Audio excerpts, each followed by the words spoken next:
Ayun.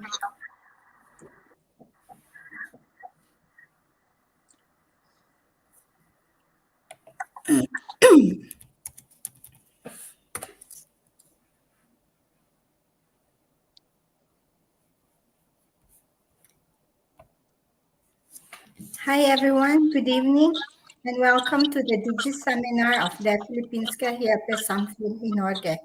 My name is Lorraine and I'm a volunteer of FHS and the team of Team Freshies of NIN. Together with me is Cleo, also a volunteer in FHS.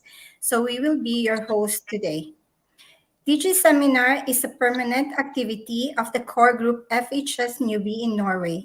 It is part of our information sharing campaign to help immigrants integrate into the Norwegian society.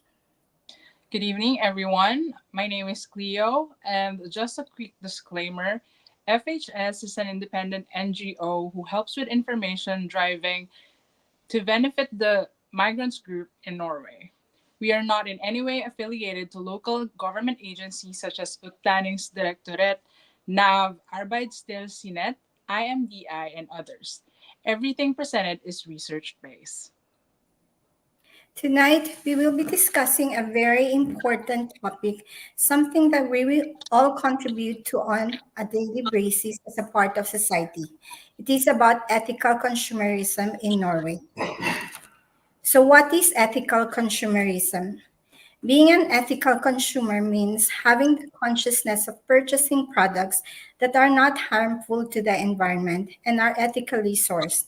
This can be as simple as buying free range eggs or as complex as boycotting goods produced by child labor or corporations that are helping fund systemic oppression, exploitation, and occupation in different parts of the world. Ethical consumerism is essentially an exercise in actively searching out, usually products that fall into the ethical category, including like organic produce, fair trade goods, or energy efficient light bulbs. Normalized overconsumption. When you think about Scandinavia, you have this idea that most of the citizens in these countries are very conscious when it comes to their consumer choices and their waste. I've always thought that Sweden has an amazing recycling and upcycling system, and its surrounding countries must be the same. Norwegians are world champions when it comes to consumption, but most of them feel the level of these consumptions are completely normal. Apparently, the average Norwegian has over 350 items of clothing in their closet. They buy 1.6 million mobile phones and 368 ever larger TVs per year, and it's getting larger every year. I also noticed that plastic bag usage is not discouraged by the government. Norwegians consume much more than in the fairly recent past. For example, they now eat twice as much meat and they drive cars 6 times as much compared to the 1960s. Also, compared to other European countries, only the French drive cars more frequently than Norwegians. Socially conditioned consumerism. I think we were accustomed and influenced to a lot of things, especially by what we see on the television or what is normalized in society without questioning things. Talking about consumption can come across as both personal and moralizing.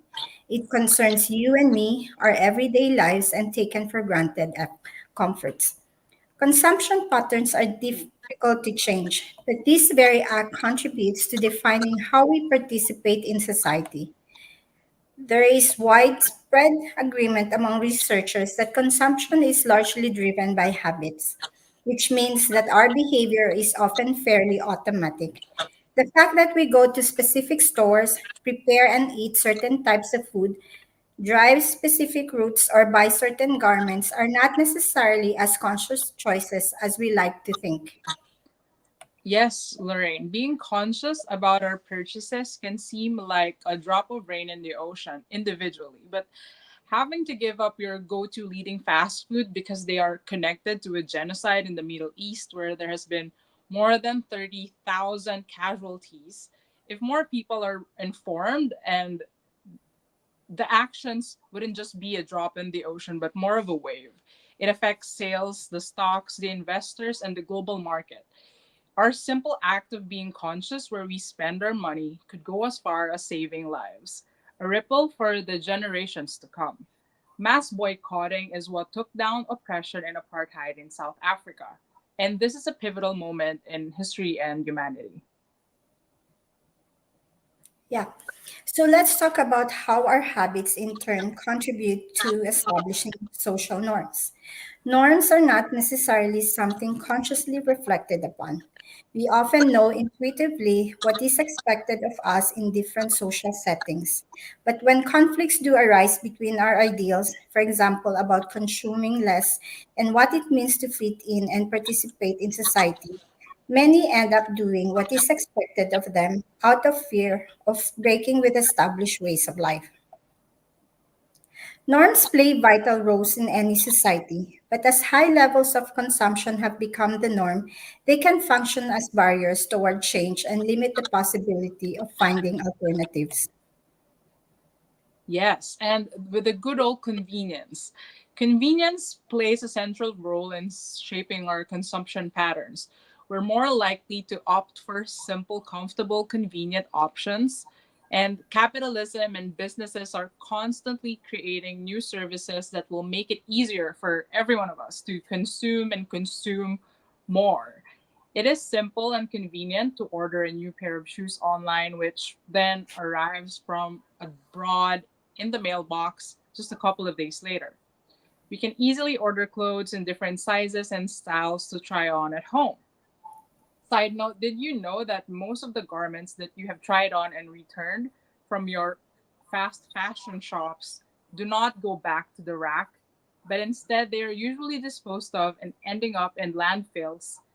And it doesn't help that brands are usually greenwashing consumers, making them think that it's returned and just like being resold again.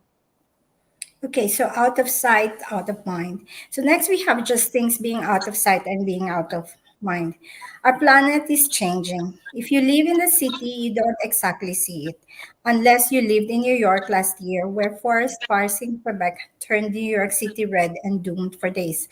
In Oslo, our skies didn't turn red, but we cannot deny that we are already feeling the effects of it, from sudden massive drop of temperatures and the extreme heat during the summer. The glaciers are melting and sea levels are rising. Global scientists are more than alarmed.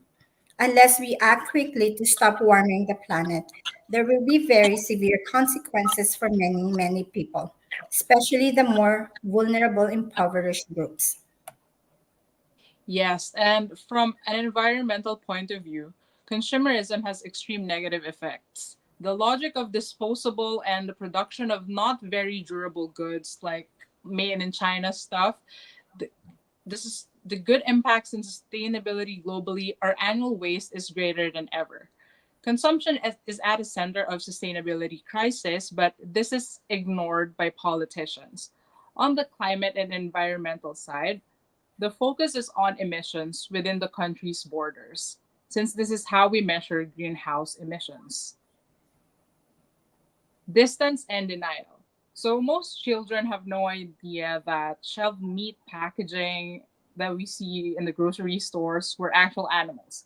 Even us, adults, we sometimes tend to forget that that four-pack chicken breast fillet, the chicken fajitas that you've been dreaming of for dinner, was once a moving and living animal that could have been subjected to cruel measures to serve our demands. When we relate to food, furniture, electronics, or clothing simply as goods that can be found in the stores or on the websites online, we miss the complex production process of consumption and the large amount of waste that it generates. So, which European country produces the most e waste per household? This organization, Clear It Waste, found that Norwegians are the biggest culprits in Europe when it comes to e waste. The average amount generated per household is 57 kilograms annually in just one household. This is the same weight as six small business printer.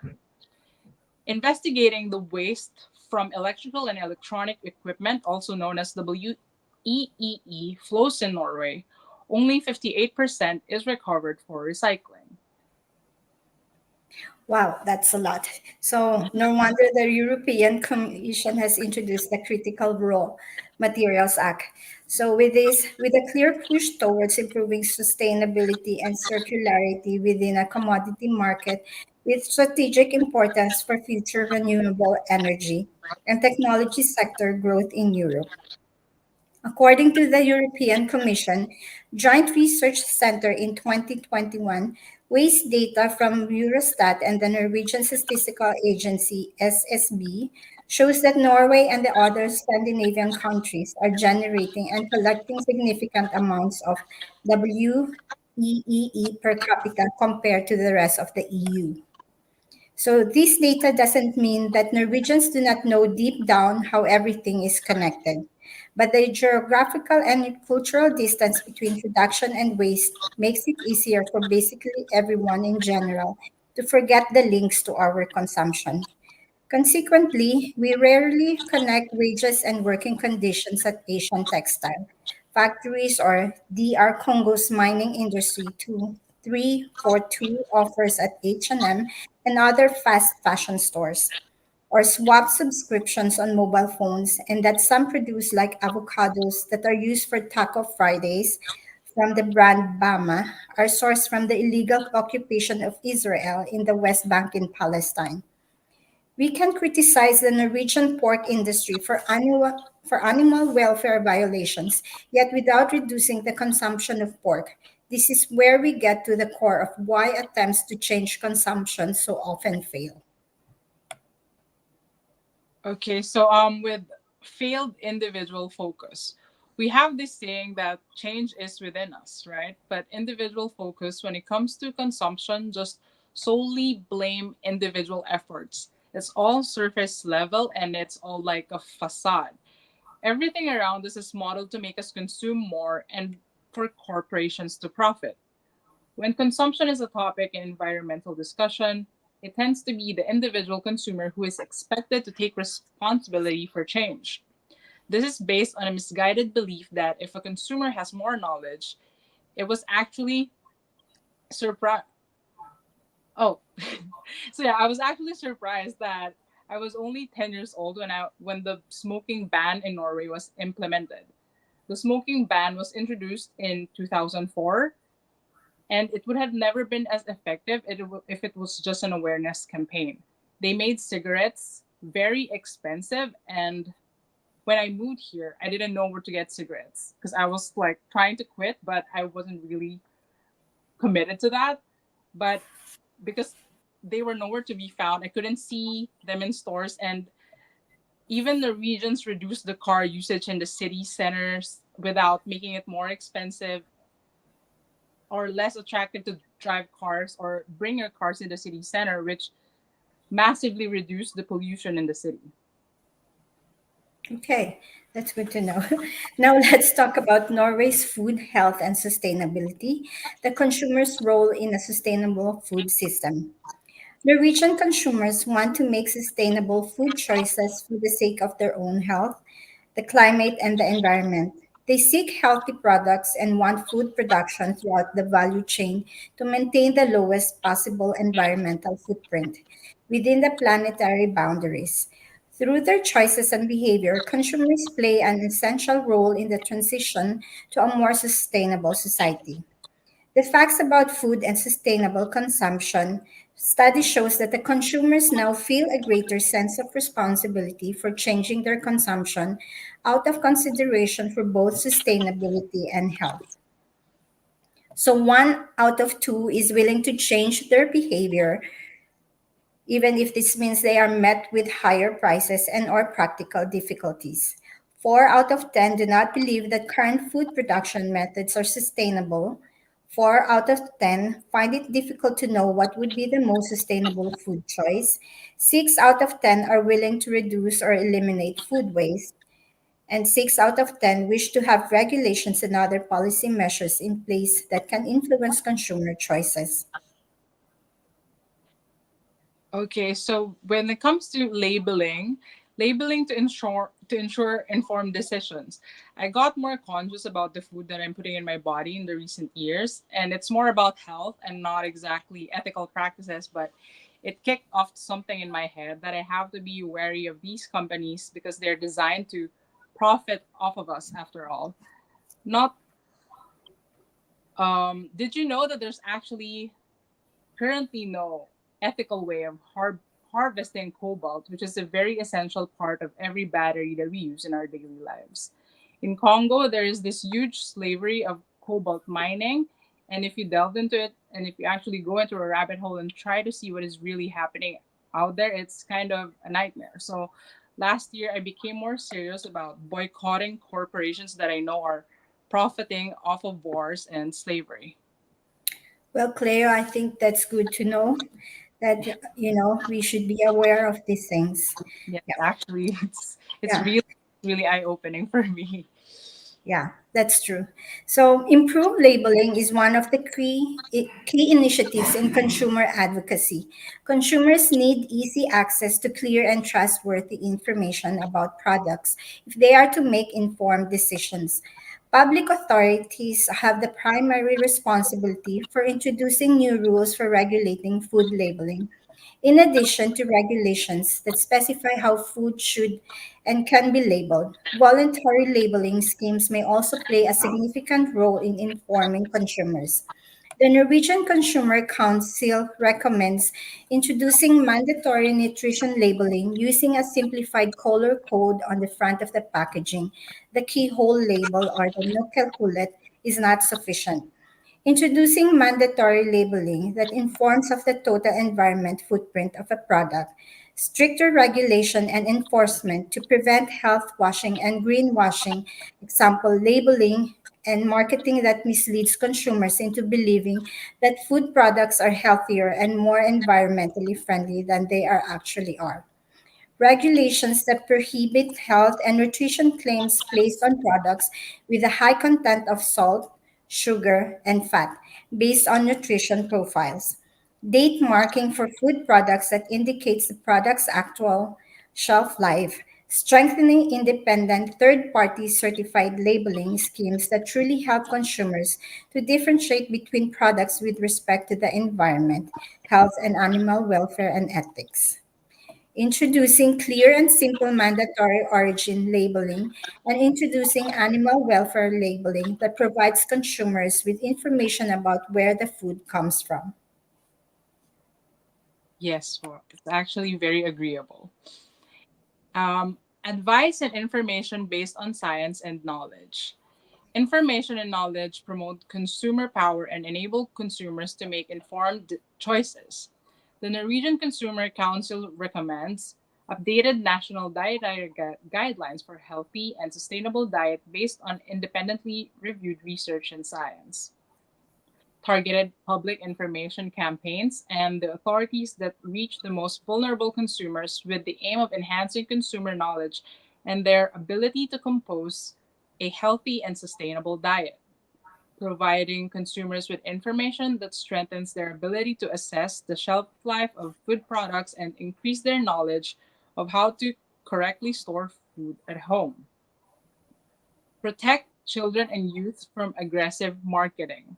So this is just trying to protect the younger people when it comes to aggressive marketing and just making them consume and consume more. Children Yeah, and youth are yes, yes, I think yeah, that's a good information that we need to inform everyone else. yes, exactly. I feel like children nowadays when they go to a store, it's more of them trying to just asking their parents to buy them everything every weekend whenever Yes, they're in the that's true. store. Yeah. Yeah, and they have new toys every week, which is actually quiet if you see it in one household, and it just piles up as like a nation. It's terrifying to think about. Yeah. And if it's not really important, then why buy it? Yeah. Yes, exactly. Okay, and so protecting children and youth from aggressive marketing. Children and youth are exposed to heavy marketing pressure, especially through social media and digital platforms. The marketing of products and services that have a negative impact on health and body image is especially serious. The UN Convention on the Right of the Child also includes children's right to health. Authorities have a responsibility to protect children's rights in this area.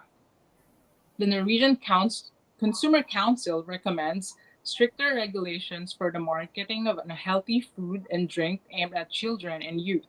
The Food and Drink Industry Professional Practices Committee, MFU, is not sufficient. Surveillance based advertising must be prohibited and sanctioned. A ban on the sale of high caffeine energy drinks for children under the age of 18 due to the health risks involved with their consumption by children and youth.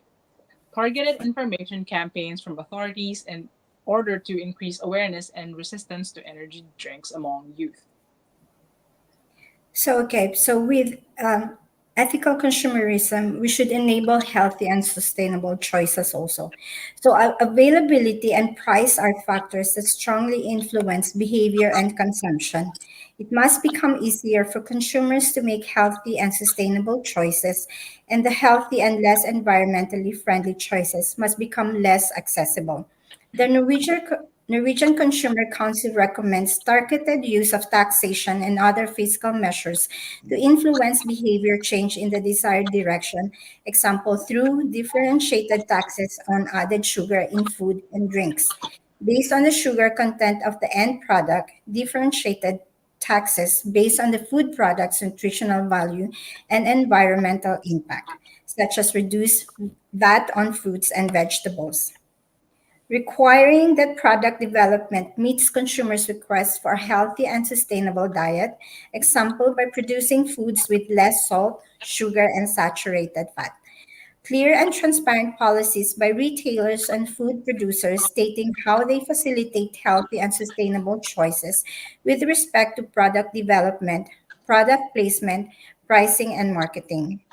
Kindergartens, daycare facilities, schools, and elderly care must offer healthy and sustainably produced food in accordance with national guidelines and dietary recommendations.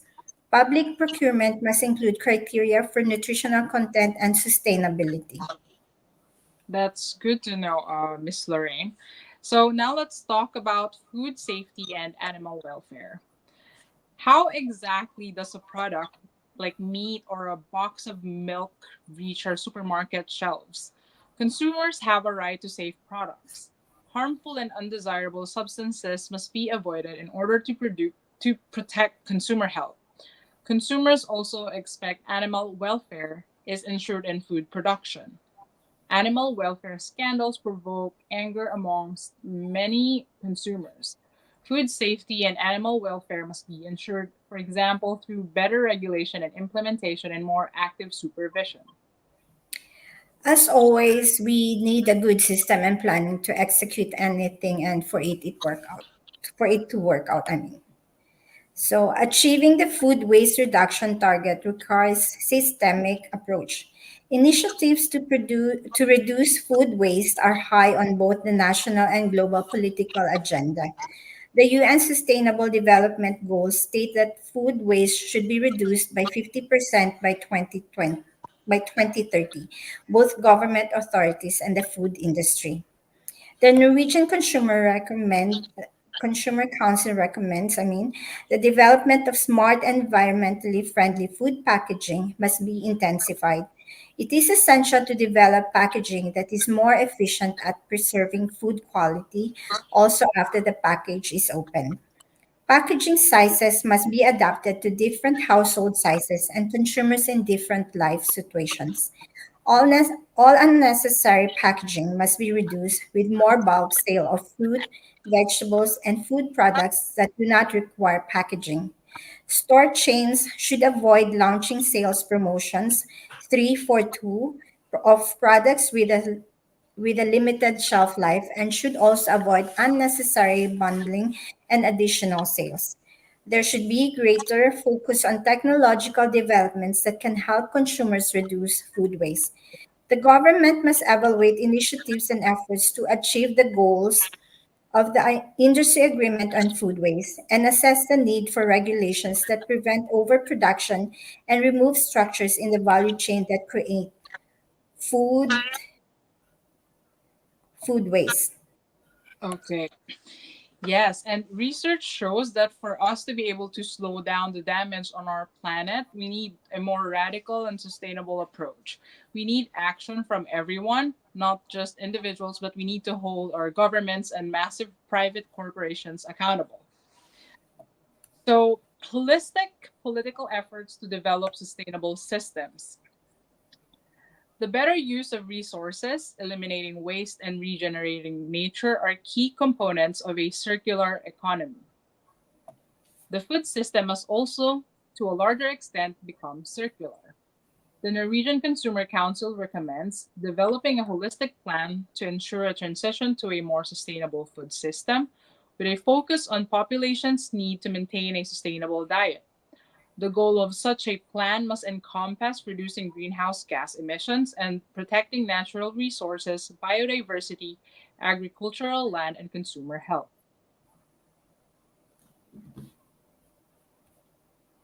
Okay, so we have a few key takeaways. Yeah, so I think um, this DigiSeminar ends.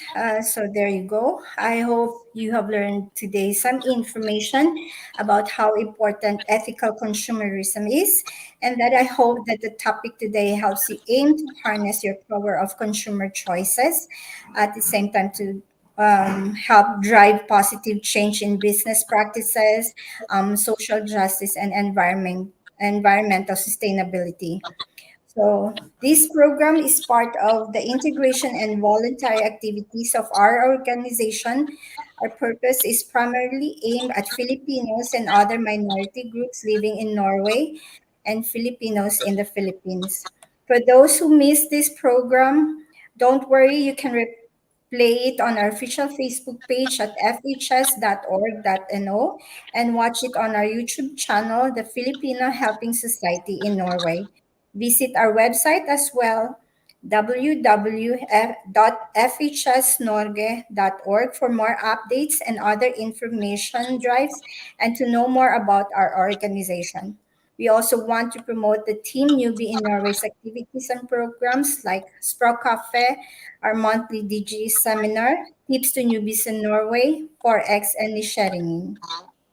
Yes, and if you are passionate to help and want to utilize your skills, competence, and talents in serving others, please be one of us and be part of our community. You can register as a member and volunteer for free through our website. There are several benefits for all FHS members and volunteers. Again, visit our website at www.fhsnorge.org. Again, together with my co host Cleo, we would like to thank everyone for participating in tonight's episode of the Digi Seminar. We'll see you on the next one. Have a safe and pleasant evening, everyone. Thank you. Thank you.